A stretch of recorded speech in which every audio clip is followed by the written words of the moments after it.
25년 동안 단 한 번도 흔들리지 않았던 자존심. 하지만 어느 날 그 자존심은 가족의 선택 앞에서 부서졌습니다. 사랑하는 사람들조차 숨기고 있었던 놀라운 진실. 결국 그는 가장 두려워하던 그 길 위에 서게 됩니다.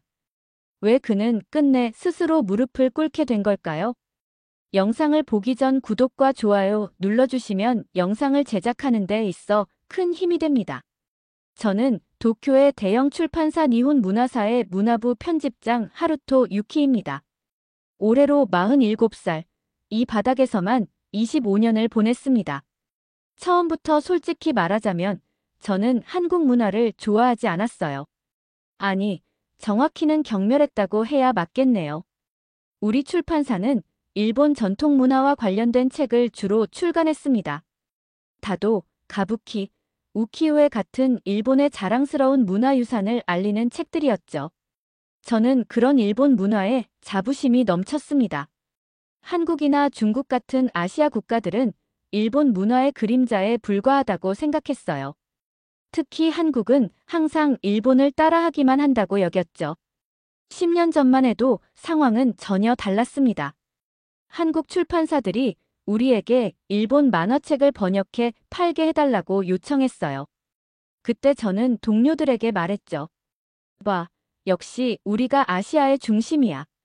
그들은 우리의 문화를 갈망하고 있어. 그런데 3년 전부터 상황이 급변하기 시작했습니다. 우리 출판사의 매출이 급감했어요. 처음엔 코로나 때문이라고 생각했죠. 하지만 경쟁사들 중에서도 한국 관련 서적을 다루는 출판사들은 오히려 매출이 늘었다는 소식이 들려왔습니다. 말도 안 돼. 어떻게 한국 책이 일본 시장에서 잘 팔릴 수 있지? 회사 내 젊은 편집자 하나가 제안했어요. 하루토 부장님, 한국 웹툰 판권을 구입해보는 건 어떨까요? 요즘 젊은 층에서 정말 인기가 많아요. 저는 코웃음을 쳤습니다. 웹툰? 그런 저질 만화를 우리가 왜 다뤄? 일본 망가가 세계 최고야. 그 순간 사장실에서 호출이 왔습니다. 들어가 보니 사장과 마케팅 이사가 심각한 표정으로 앉아 있었어요. 하루토 군, 우리가 지금 위기야. 3분기 연속 적자야. 그런데 다른 출판사들은 한국 콘텐츠로 돈을 벌고 있어. 저는 반박했습니다. 일시적인 현상입니다.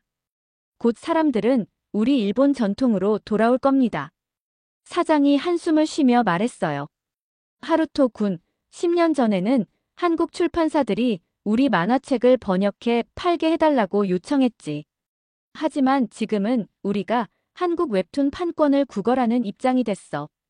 이런 상황을 직시해야 해. 그 말에 가슴이 철렁했습니다. 사무실로 돌아와 컴퓨터를 켰어요. 그리고 처음으로 한국 웹툰 사이트에 들어가 봤습니다. 놀랍게도 일본어 서비스가 완벽하게 되어 있었고 이미 수백만 명의 일본 독자들이 있었어요. 저는 이런 사실을 몰랐던 겁니다. 집에 돌아와 식탁에 앉았을 때 고등학생 딸 유카가 기분 좋게 뭔가를 보고 있었어요. 뭘 그렇게 재밌게 보고 있어? 딸이 화들짝 놀라 휴대폰을 감췄습니다. 그런데 잠깐 본 화면에 한글이 보였어요. 의심이 들었습니다. 웹툰 사이트의 한글 로고가 분명했거든요. 그날 밤 제 머릿속은 혼란스러웠습니다. 일본 문화의 자부심을 지키려 했던 제가 이제는 시대에 뒤처진 꼰대가 된 건 아닐까요? 다음 날 아침 출근길 전철에서 주변을 둘러봤습니다. 젊은이들은 대부분 스마트폰으로 한국 웹툰을 보고 있었어요. 이건 일시적 유행이 아니라 이미 우리 일상에 깊숙이 파고든 변화였습니다. 회사에 도착하자마자 긴급 부서장 회의 소집 문자가 왔습니다. 엘리베이터에서 나카무라 부장이 귓속말로 말했어요. 하루토 상, 들었어? 이번 회의가 심상치 않대. 구조조정 얘기가 있을 거래. 회의실에 들어서자 사장의 표정이 어제보다 더 심각해 보였어요. 모든 부서장이 모이자 사장이 입을 열었습니다. 여러분, 더 이상 피할 수 없는 상황이 됐습니다. 구조조정이 불가피합니다. 사장은 각 부서별 매출 그래프를 보여줬어요. 제가 이끄는 문화부의 그래프가 가장 가파르게 하락하고 있었죠. 우선 가장 실적이 좋지 않은 부서부터 축소할 예정입니다. 하루토 부장이 이끄는 문화부가 첫 번째 대상이 될 것 같군요. 마치 벼락을 맞은 것 같았습니다. 25년간 몸담은 회사에서 내 부서가 가장 먼저 정리 대상이라니요. 반면에 3달 전 신설한 한국 콘텐츠 전문 부서는 확장할 계획입니다. 이미 그쪽 부서의 웹툰 번역본이 우리 출판사 전체 매출의 30%를 차지하고 있으니까요. 회의가 끝나고 사장실로 불려갔습니다. 예전에는 저와 사장이 술자리를 자주 가졌어요. 그런데 오늘은 냉랭한 분위기였습니다. 하루토 군, 자네 25년 경력을 감안해서 특별히 기회를 주겠네. 딱 1달이야. 문화부의 가치를 증명하든지 아니면 한국 콘텐츠 팀에 합류하든지. 저는 간절히 부탁했습니다. 사장님, 제 자리만은.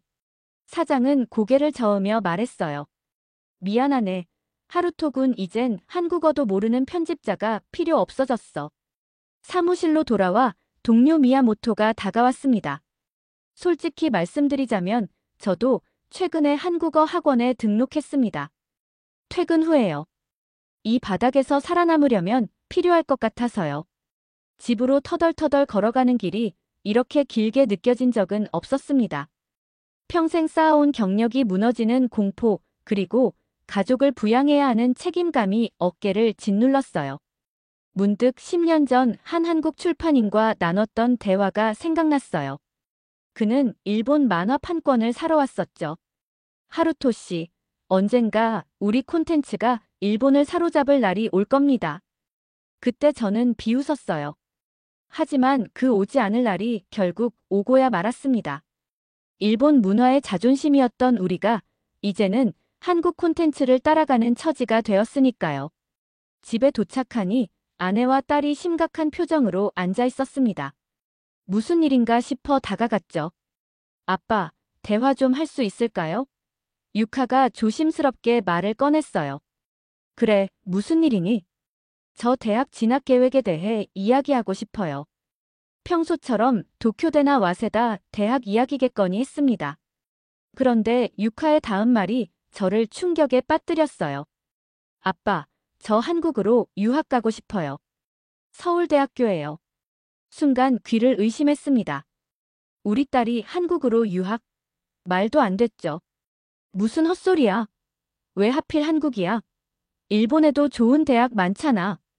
유카는 침착하게 대답했어요. 아빠, 제가 2년 동안 비밀리에 한국어를 공부해왔어요. 이미 중급 수준이에요. 저는 경악했습니다. 우리 딸이 2년이나 비밀리에 한국어를, 그것도 제가 한국 문화를 그렇게 싫어한다는 걸 알면서도요. 아빠, 제 방을 보여드릴게요. 유카의 방에 들어가 보니 책장에는 한국어 교재와 한국 소설들이 가득했습니다. 벽에는 서울대학교 포스터가 붙어 있었고 책상 위에는 한국어로 빼곡히 적힌 공부 노트가 있었어요. 이게 다 뭐야? 아빠가 한국 문화를 싫어하셔서 말씀드리지 못했어요. 하지만 지금 한국은 일본 젊은이들에게 동경의 대상이에요. K-팝, K-드라마, 웹툰. 그리고 취업 기회도 훨씬 많아요. 저는 화가 치밀어 올랐습니다. 절대 안 돼.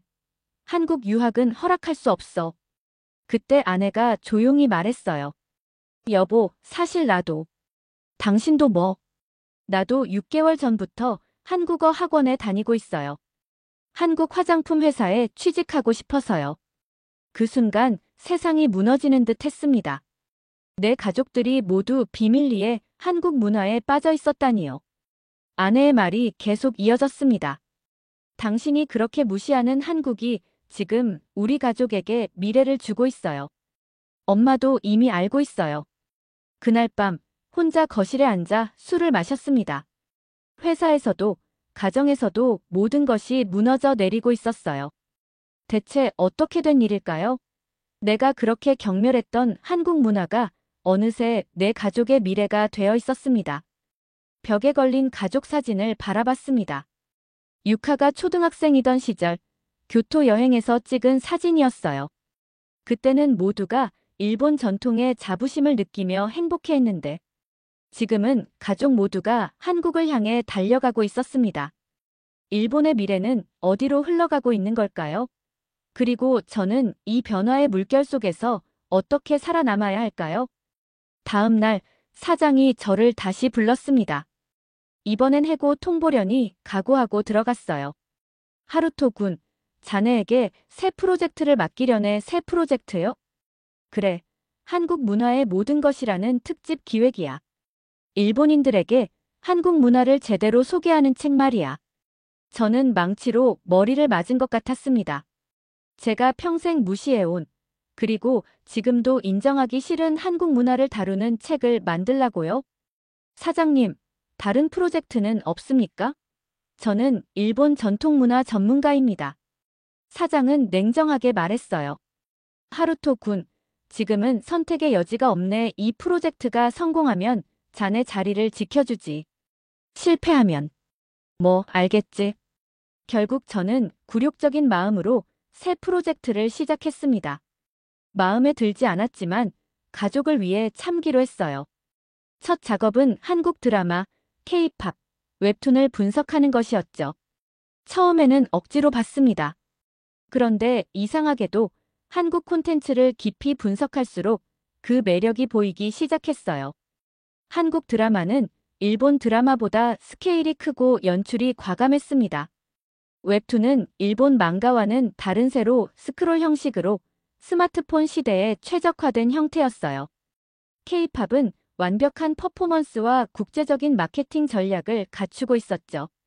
어느 날 밤 한국 드라마를 분석하다가 몰입해 새벽 3시까지 계속 봤습니다. 그리고 문득 깨달았어요. 내가 평생 무시했던 문화의 깊이를 이제야 보기 시작했다. 그리고 이 발견이 나를 두렵게 했다. 두려웠습니다. 내가 쌓아온 모든 가치관이 무너질까봐, 내가 틀렸다는 것을 인정해야 할까봐요. 그러나 전문가로서 객관적으로 볼 때 한국 콘텐츠의 경쟁력은 부정할 수 없었습니다. 다음 날 동료 미야모토에게 물었어요. 넌 언제부터 한국 문화에 관심 갖게 됐어? 3년 전부터요.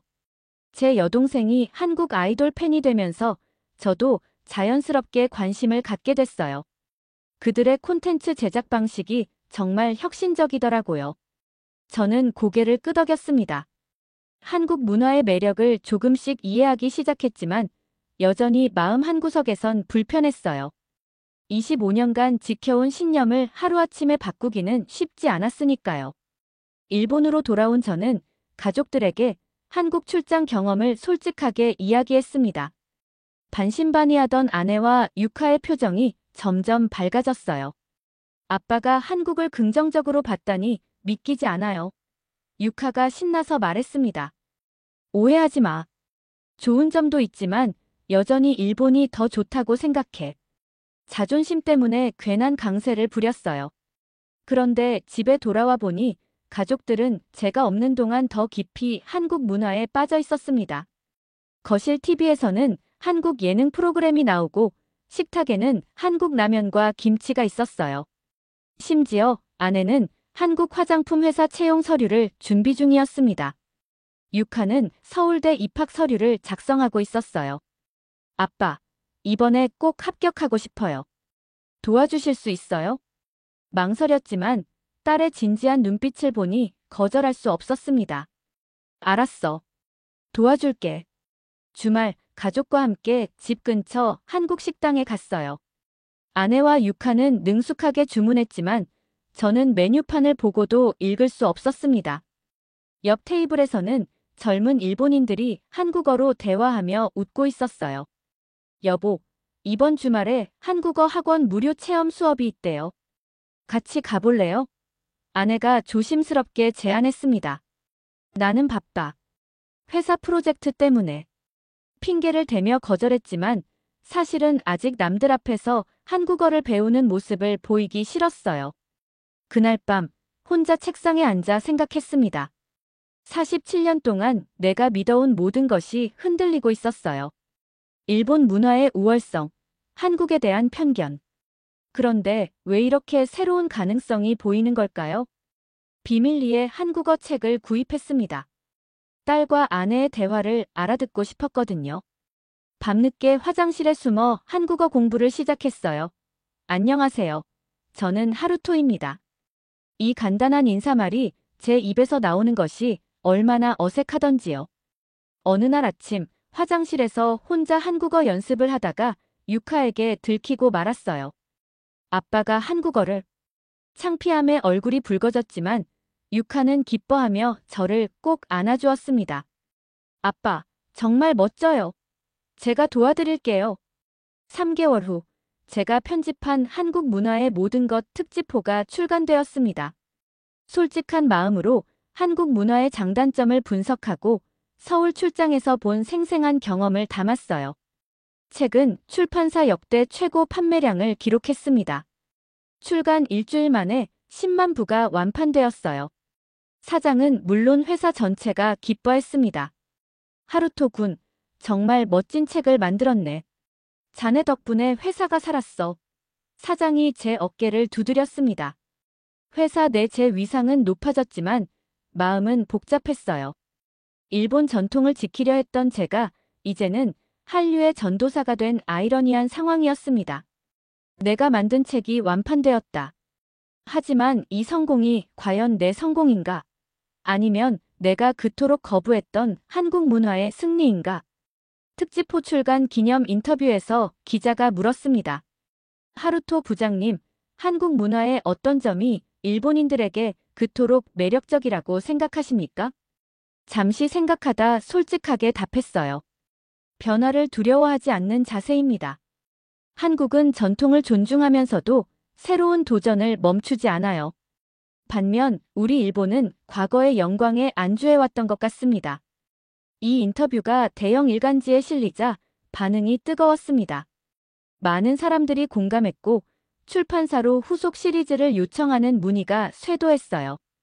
하루는 사무실에 한 젊은 독자가 찾아왔습니다. 하루토 부장님, 저는 책을 읽고 한국으로 취업하기로 결심했어요. 감사합니다. 이런 반응이 이어지면서 제 마음속 갈등은 더 깊어졌습니다. 한편으로는 책의 성공이 기뻤지만 다른 한편으로는 일본의 젊은이들이 한국으로 떠나는 것을 돕고 있다는 죄책감도 들었어요. 사장이 저를 다시 불렀습니다. 하루토 군, 자네에게 좋은 소식이 있네. 한일문화교류부의 책임자로 승진시키려고 해. 승진 소식에 기뻐해야 할 텐데 마음이 무거웠습니다. 제가 처음 회사에 들어왔을 때의 꿈은 일본 문화의 위대함을 세계에 알리는 것이었거든요. 그런데 지금은 그날 밤 탁자 위에 놓인 제 책을 바라봤습니다. 표지에는 한국 서울의 야경과 한복을 입은 젊은이들의 모습이 담겨 있었어요. 책을 펼쳐보니 제가 쓴 글이 눈에 들어왔습니다. 한국은 과거의 상처를 딛고 미래를 향해 나아가는 나라다. 우리 일본인들이 배워야 할 점이 많다. 이 글을 쓸 때는 정말 그렇게 생각했을까요? 아니면 단지 책이 잘 팔리길 바라는 마음에서 썼을까요?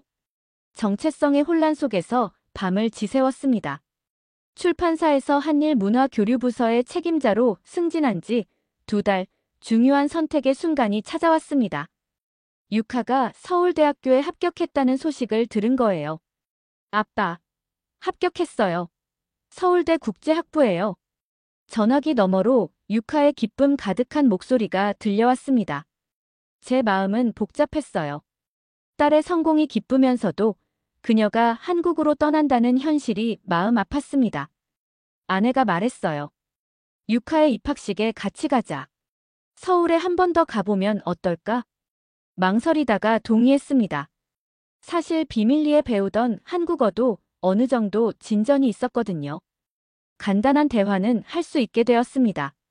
서울에 도착한 날, 유카가 자신이 살게 될 기숙사를 보여주었어요. 그곳에는 이미 여러 나라에서 온 학생들이 있었는데 놀랍게도 일본 학생들이 가장 많았습니다. 아빠, 보세요. 일본 친구들도 많아요. 나 혼자가 아니에요. 일본 학생 절반은 취업을 위해 왔다고 했습니다. 한국 기업들이 글로벌 시장에서 성장하면서 일본인 인재를 적극 채용한다는 거였어요. 나머지는 K 콘텐츠 산업에 종사하고 싶어 왔다고 했죠. 웹툰 작가, 게임 개발자, 영화 제작자를 꿈꾸는 젊은이들이었습니다. 입학식 날 서울대학교 캠퍼스는 활기찼습니다. 세계 각국에서 온 학생들과 그들의 가족들로 붐볐어요. 일본에서 온 다른 학부모들과 이야기를 나누게 되었습니다. 우리도 처음에는 반대했어요. 하지만 이제는 자랑스럽습니다. 우리 아이가 더 넓은 세계로 나아가니까요. 한 일본인 아버지는 도쿄 대기업 임원이었습니다. 우리 회사도 작년부터 한국어 가능자 우대 채용을 시작했습니다. 한국의 기업 문화와 혁신 방식을 배우려는 거죠. 그들의 말에 깊이 공감했습니다. 갑자기 제 마음속에 있던 무거운 짐이 조금 가벼워지는 느낌이었어요. 입학식 중 총장의 연설이 가슴에 와닿았습니다. 지금 여러분은 역사가 만든 경계를 넘어 새로운 미래를 함께 만들어가고 있습니다. 과거에 우리를 갈라놓았던 벽을 허물고 함께 나아가는 것이 진정한 국제화의 의미입니다. 연설이 끝난 후 한국인 학부모 한 분이 다가와 일본어로 말을 걸었습니다. 일본에서 오셨군요. 반갑습니다. 저는 80년대에 일본에서 유학했었어요. 대화를 나누면서 알게 된 사실은 그분도 출판사 대표라는 것이었습니다. 저희도 일본 콘텐츠에 관심이 많습니다. 혹시 협업에 관심 있으신가요? 그 순간 깨달았습니다. 100년 전 우리가 지우려 했던 한국의 문화가 이제는 우리 일본을 변화시키고 있었어요. 하지만 그것은 일방적인 지배가 아니라 서로 배우고 성장하는 관계였습니다. 그리고 나는 이 변화의 물결에 저항하는 대신 그 물결을 타기로 했습니다. 입학식 후 유카가 저에게 물었어요. 아빠, 정말 괜찮으세요? 제가 한국에서 공부하는 것. 저는 딸의 손을 꼭 잡고 말했습니다. 내 선택을 존중해. 내가 여기서 배운 것들로 언젠가 일본과 한국 두 나라를 더 가깝게 연결해 주길 바랄게. 유카의 눈에 눈물이 고였습니다. 저는 용기를 내어 한국어로 말했어요. 너무 걱정하지 마세요. 아빠도 계속 한국어 공부할 거예요. 서툰 한국어였지만 유카의 표정이 환하게 빛났습니다. 그 모습을 보니 제 마음도 따뜻해졌어요. 도쿄로 돌아온 후 사장에게 새로운 제안을 했습니다. 일본 한국 문화 교류 시리즈를 만들고 싶습니다. 과거의 갈등을 넘어 두 나라가 함께 성장할 수 있는 방향을 모색하는 내용으로요. 사장은 흔쾌히 동의했고 저는 일과 후에는 공식적으로 한국어 학원에 등록했습니다.